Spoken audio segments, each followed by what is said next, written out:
दोस्तों नमस्कार। दोस्तों आज डेमोक्रेसी के उस रेड कारपेट को हम उठाते हैं जिस रेड कारपेट पर चलते हुए हमेशा लोकतंत्र का राग पार्लियामेंट के भीतर गाया जाता है, सुप्रीम कोर्ट के भीतर गाया जाता है या इस देश के तमाम इंस्टीट्यूशन के तौर पर गाया जाता है। लेकिन जैसे ही इस रेड कारपेट को उठाते हैं तो उसके नीचे एक पथरीली जमीन दिखाई देगी और उस पथरीली जमीन पर नंगे पांव इस देश के नागरिकों को चलने के लिए मजबूर किया जाता है। और जब इस देश का नागरिक या फिर एक आम जनता जब उस पथरीली जमीन पर चलती है तो उसके पांव से खून रिसता है। उस रिसते हुए खून का इलाज कराने के लिए इस देश में अस्पताल नहीं होते हैं। या फिर यह खून क्यों रिस रहा है जबकि रेड कारपेट डेमोक्रेसी के नाम पर बिछाई गई है, इसको सवाल करने की ताकत हमारे यहां के एजुकेशन इंस्टीट्यूशन दे नहीं पाते हैं। तो जब आप लोकतंत्र की चर्चा करेंगे तो आज इन दो विषयों को छूने की कोशिश कीजिए। एक तरफ अस्पताल है, दूसरी तरफ एजुकेशन इंस्टीट्यूशन है।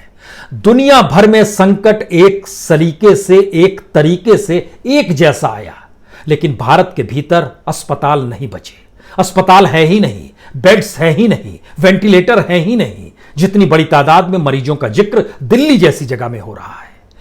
दुनिया भर में ऑनलाइन सिस्टम से पढ़ाई की व्यवस्था छोटे से छोटे देश में की गई, लेकिन हमारे यहां एजुकेशन सिस्टम डगमगा गया, वो ऑनलाइन सिस्टम से दूर भाग गया।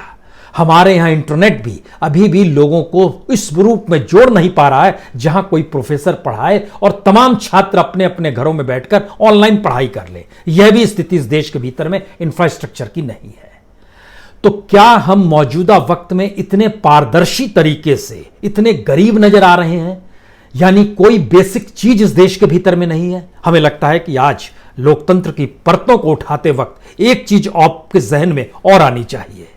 दुनिया में भारत अकेला ऐसा देश है जहां पर भारत की राजनीतिक सत्ता जिसके हाथ में होती है उसकी सबसे ज्यादा कमाई जनता के पैसे से होती है। यानी टैक्स का पैसा जो जनता के जरिए सरकार तक पहुंचता है। दुनिया में इतना ज्यादा टैक्स कहीं नहीं दिया जाता है, लेकिन इतने पैसे को अगर खर्च अस्पतालों पर और इस देश के एजुकेशन इंस्टीट्यूशन पर कर दिया जाए तो दुनिया के किसी भी देश से बेहतरीन देश भारत हो जाएगा, जहां अस्पतालों की भरमार होगी, जहां बेहतरीन एजुकेशन इंस्टीट्यूशंस होंगे। आप कहेंगे क्या जिक्र कर रहे हैं आप? हम आपको आज फैक्ट्स के साथ कुछ बतलाना चाहते हैं, लेकिन इसकी शुरुआत हमें लगता है कि सरकार के पास जो पूंजी आती है पहले उससे समझिए। और उसमें भी आज सिर्फ एक ही प्रोडक्ट लेते हैं और वो है प्रोडक्ट ऑयल का, यानी पेट्रोल और डीजल का। उसके जरिए जितनी कमाई होती है उस कमाई का बड़ा छोटा सा हिस्सा उसके बाद हम इस देश के अस्पतालों पर लगाएंगे, इस देश के एजुकेशन इंस्टीट्यूशंस पर लगाएंगे। तब आप समझ पाएंगे कि असल में इस देश में सत्ता की रईसी का खेल क्या होता है और वो किस तरीके से चुनाव में करोड़ों अरबों रुपए लुटाती है और जिस तरीके से वह अपनी चकाचौंध के भीतर अपनी दुनिया बना लेती है। उसके कोई सरोकार उन नागरिकों से होते ही नहीं है जिन नागरिकों के बल पर दुनिया ये जानती और कहती है कि दुनिया का सबसे बड़ा लोकतांत्रिक देश भारत है। तो आइए रेड कारपेट उठाते हैं और शुरुआत करते हैं ऑयल से ही। आज की तारीख में अभी जब हम आपसे संवाद कर रहे हैं, दुनिया के बाजार में जो भारत क्रूड ऑयल खरीदता है, तेल जो खरीदता है, वह है $42। $42 का एक बैरल आता है। एक बैरल में 159 लीटर होते हैं, लेकिन $42 का मतलब यह है कि अगर आज की तारीख में $75.80 एक्सचेंज रेट है तेल के बाजार में, भारत को $1 की कीमत $75.80 के हिसाब से चुकानी होगी, तो लगभग $42 का मतलब हो गया $3,183। 183 रुपए, यानी $3,183 में एक बैरल तेल आप खरीद सकते हैं। एक बैरल में 159 लीटर है, तो जो कीमत प्रति लीटर आएगी वह आएगी लगभग ₹20.01। ₹20.01 में 1 लीटर पेट्रोल आपको विश्व बाजार से मिल गया। उसके बाद आप उसको क्रूड ऑयल को जो रिफाइनरी करते हैं, रिफाइनिंग सिस्टम के बाद जो ओएमसी मार्जिन होता है, यानी साफ सफाई करने के बाद उसको पेट्रोल के टैंकर में भरते हैं आप, और उसके तमाम लॉजिस्टिक को अगर जोड़ दीजिएगा तो 1 लीटर पेट्रोल पे खर्च होता है ₹5.32। यानी ₹20.01 और ₹5.32, इन दोनों को जोड़ दीजिएगा तो ₹25.33 हो गए। 25.33 रुपए का पेट्रोल गया पेट्रोल पंप पर। पेट्रोल पंप वाला व्यक्तियों को रखता है, भरता है आपकी गाड़ी में, तो उसको प्रति लीटर 3.56 रुपए उसको कमीशन दिए जाते हैं। यानी पेट्रोल की कीमत हो गई 28.89 रुपए, 28.89 रुपीज। अब लेकिन पेट्रोल जब आप भराते हैं तो आपके हिस्से में आता है 80 रुपए का। 80 रुपए में पेट्रोल की कीमत ओरिजिनली आ रही है, सब मिला उला के पेट्रोल पंप के कमीशन जोड़ने के बाद भी 29 रुपए से कम 28.89 रुपए। और उसके बाद जो कीमत अलग से आ रही है, जिसमें वैट लग रहा है, जिसमें एक्साइज लग रहा है, जिसमें रोड टैक्स लग रहा है, यह लगातार किस रूप में बढ़ते चला जाता है और स्थिति आ जाती है कि 51.54 रुपए आपको देने पड़ते हैं इसी टैक्स के, जो सरकार के पास जाते हैं। यानी इतनी बड़ी तादाद में दुनिया के किसी भी देश में टैक्स पेट्रोल डीजल को लेकर नहीं वसूला जाता है। अब आप सोचिए कि हम जिस स्थिति में आपसे आज बात कर रहे हैं, इसमें एक दो तारीख और आपको लिए चलते हैं। मान लीजिए जब ये साल शुरू हुआ, 2020 शुरू हुआ, तो 1 जनवरी को जो $67 विश्व बाजार में था और आज की तारीख में है $42। और इस दौर में सबसे कम आया था, जिसमें सरकार ने जो खरीदा है तेल, वो 6 मई को आया था, उस समय था $27।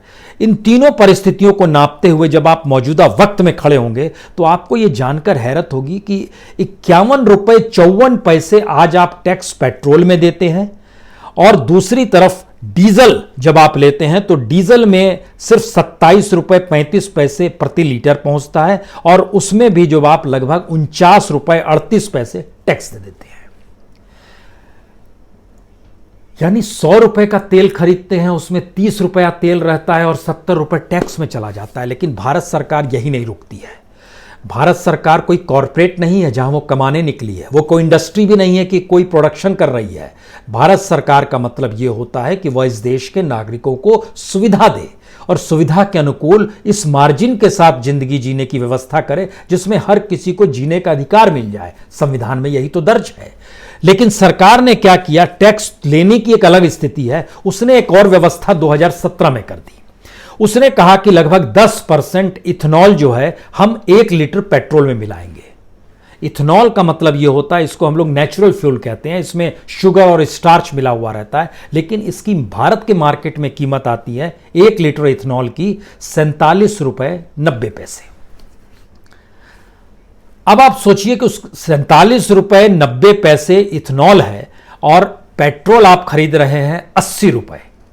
अब इन दोनों की स्थिति को समझने की कोशिश कीजिए। जब आप 1 लीटर में 10% इथेनॉल मिलाते हैं तो इसका मतलब यह हुआ कि अगर आपकी गाड़ी में 30 लीटर का टैंक है, 30 लीटर के टैंक में आपने 27 लीटर पेट्रोल भराया, 3 लीटर एथेनॉल भराया। अच्छी बात है। इथेनॉल की कीमत हो गई 89 पैसा है। इसको 3 से मल्टीप्लाई कीजिएगा तो आएगा 149.67, यानी 3 लीटर 149.67 और दूसरी तरफ 27 लीटर जो पेट्रोल आपके इसमें हिस्से में आ रहा है, उस 30 लीटर में से उसको जब 80 से मल्टीप्लाई कीजिएगा तो आएगा 2160 रुपए। दोनों को मिला दीजिएगा तो आएगा 2309 रुपए 67 पैसे। लेकिन आप दे रहे हैं 2700 रुपए, क्योंकि 80 रुपए के हिसाब से 30 लीटर लिया गया। यानी यहां भी सरकार ने अपने तौर पर 300 रुपए 33 पैसे कमा लिए। सरकार अपनी कमाई के उपाय लगातार कर रही है, यह आप दिमाग में अपने जहन में बात रखिएगा। और उसके बाद समझिएगा कि जब इन बातों का हम जिक्र कर रहे हैं तो आपके जहन में आएगा क्या पहली की सरकारों ने ऐसा नहीं किया। पहली की सरकारों पर भी आते हैं, खासतौर से नवंबर 2014 आते हैं। तब तक मौजूदा मोदी गवर्नमेंट जब सत्ता में आ गई थी 2014 में, तब तक उसका ध्यान पेट्रोल डीजल पर नहीं गया था। पहली बार नवंबर में ही गया था। नवंबर 2014 में जो एक्साइज ड्यूटी थी पर लीटर वह 9 रुपए 20 पैसे थी पेट्रोल पर, और डीजल पर थी 3 रुपए 46 पैसे। दोनों स्थिति आपने देख ली। उसके बाद पहला झटका सरकार ने 2017 में दिया, जो 9 रुपए 20 पैसे प्रति लीटर एक्साइज था उसको बढ़ा के कर दिया 21 रुपए 48 पैसे। यानी 2017 में कमाल हो गया, लगभग 2.5 गुने से ज्यादा। और डीजल में तो और कमाल हो गया, 3 रुपए 46 पैसे जो एक्साइज टैक्स था वह 2017 में बढ़कर अगस्त 2017 में 15 अगस्त लाल किला प्राचीर जी 17 रुपए 33 पैसे पर पहुंच गया।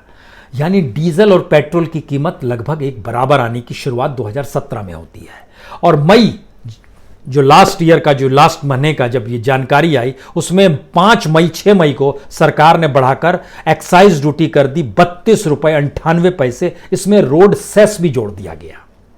सड़क पता नहीं बन रही है नहीं बन रही है, सड़क की जरूरत अभी है नहीं है, लेकिन उसका सेस सरकार ने लेना चाहा और 32 रुपए 98 पैसे एक्साइज ड्यूटी हो गया। तो 2014 में 9 रुपए था, यहां 32-33 रुपए हो गया। डीजल में 3 रुपए 46 पैसे था, वो बढ़कर 31 रुपए 83 पैसे हो गया। इसी तरीके से वैट भी बढ़ा है।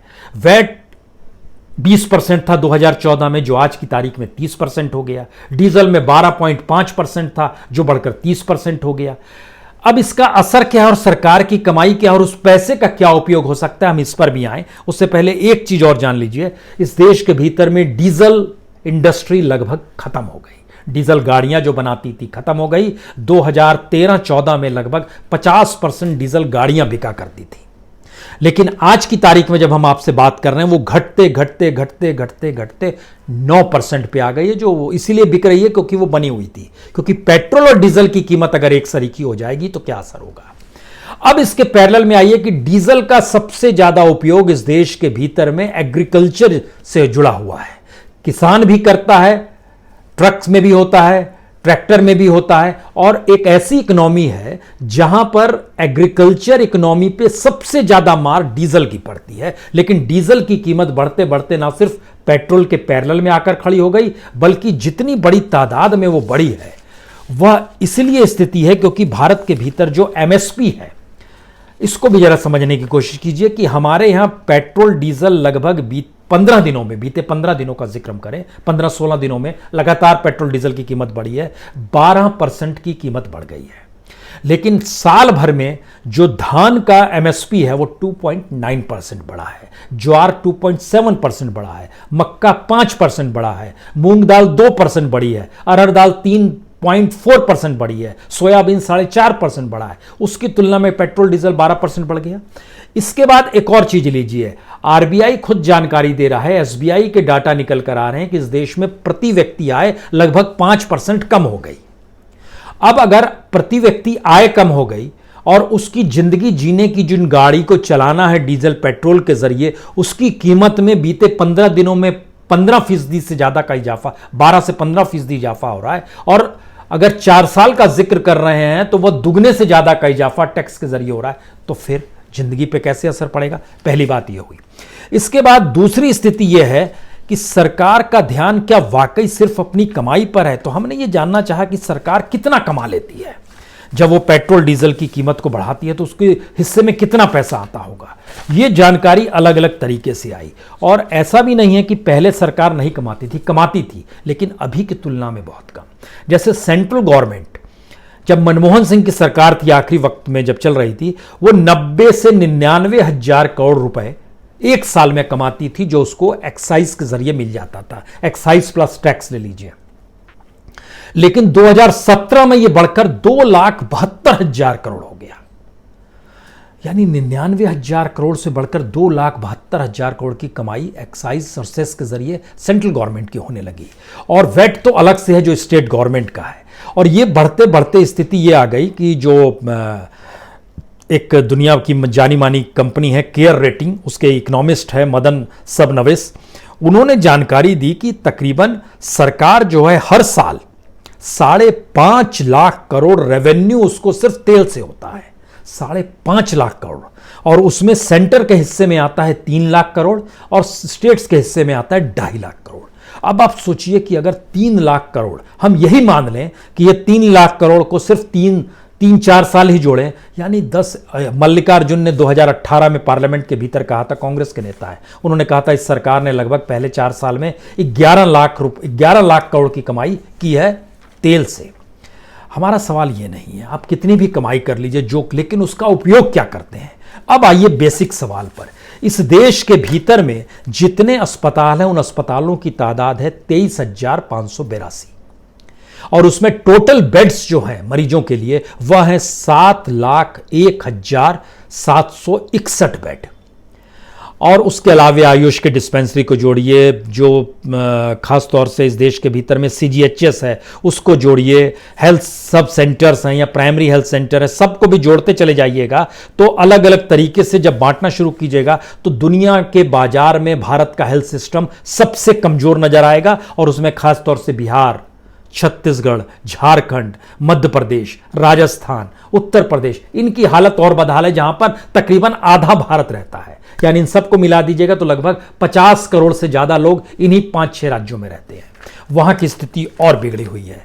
और इसके बाद अगला सवाल, एक दूसरी रिपोर्ट हमको देखने की मिली स्कूलों को लेकर। यह तो अस्पतालों का जिक्र हो गया, स्कूलों की स्थिति यह है। खुद जो संसदीय समिति है उसने जब रिपोर्ट सौंपी 2019 में, उसने जानकारी दी थी कि हमको स्कूलों के लिए लगभग 82,570 करोड़ रुपए बजट चाहिए। सरकार ने कहा नहीं, इतना नहीं देंगे, 59,000 करोड़ लगभग उसने दे दिया। लेकिन उस रिपोर्ट के भीतर का सच क्या है?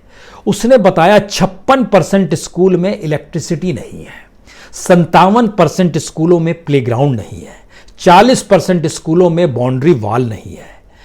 दुनिया में भारत अकेला देश है जहां पर एक शिक्षक के पीछे लगभग एवरेज निकालते हैं 46 बच्चे पढ़ते हैं, लेकिन जब आप बिहार में जाते हैं तो वहां 78 बच्चे, झारखंड में 67 बच्चे, पश्चिम बंगाल में 59 बच्चे, उत्तर प्रदेश में 52 बच्चे, उड़ीसा में 50 बच्चे, महाराष्ट्र में 50 बच्चे। यानी हमारे पास ना एजुकेशन के लिए बड़ी तादाद में शिक्षक हैं और ना एजुकेशन देने के लिए इंस्टीट्यूशंस हैं। तब हमने सवाल निकाला कि इस देश में आप अगर बेहतरीन यूनिवर्सिटी, जो टॉप मोस्ट देश की यूनिवर्सिटीज है, हमें लगता है उसमें एक प्राइवेट यूनिवर्सिटी दिल्ली से सटे हुए सोनीपत को देखना होगा, वहां एक अशोका यूनिवर्सिटी है, और दूसरा हेल्थ सेंटर के लिए भारत को देखना होगा एम्स, जो दिल्ली का एम्स है, all India institute of medical science. तेल से जो 3 लाख करोड़ की कमाई भारत में सरकार एक साल करती है, आप सिर्फ हम कह रहे हैं बीते 4-5 साल भूल जाइए, सिर्फ एक साल का पैसा यानी 3 लाख करोड़ अगर सरकार इस देश में सिर्फ हेल्थ सेक्टर को दे दे और एजुकेशन सेक्टर को दे दे तो पता है क्या कल्याण हो सकता है। यह बड़ा चौंकाने वाला सच सामने आया, क्योंकि भारत के भीतर की जो स्थिति है उसमें इस देश में एक अस्पताल को खड़ा करने में, एम्स जैसे अस्पताल को जहां पर 1000 बेड होंगे, लगभग 1000 करोड़ रुपया एक एम्स को खड़ा करने पर खर्च होता है। यानी 1 लाख करोड़ में 100 एम्स इस देश में खड़े हो सकते हैं। 100 एम्स का मतलब हुआ कि इस देश के वो तमाम शहर जहां पर 10 लाख से ज्यादा की आबादी है। भारत के भीतर लगभग 388 शहर है जिसमें 1 लाख से ज्यादा की आबादी, और 100 शहर के लगभग ऐसे हैं जहां पर 10 लाख से ज्यादा की आबादी है। ऐसी जगहों पर अगर आपने एम्स खोल दिए और जिसके लिए सिर्फ आपको 1 लाख करोड़ रुपए खर्च करने, आप वो भी नहीं खर्च कर पाते हैं।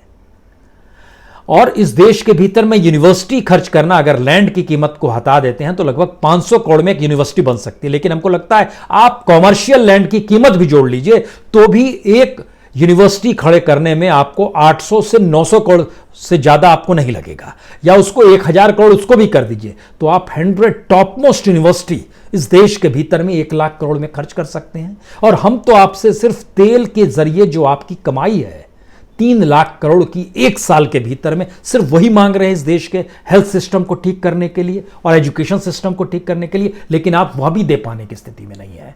तो यह पैसा कहां चला जाता है? और इतनी बड़ी तादाद में जब इस देश के भीतर में, आपको जानकर हैरत होगी, जो मौजूदा सरकार ने 6 एम्स का जिक्र किया उसके लिए जो पैसा दिया गया, जो पैसा ऐलान किया गया 2,928 करोड़ रुपए, वह भी पूरा नहीं दिया गया, इसलिए 6 एम्स भी नहीं पूरी तरह बन पाए।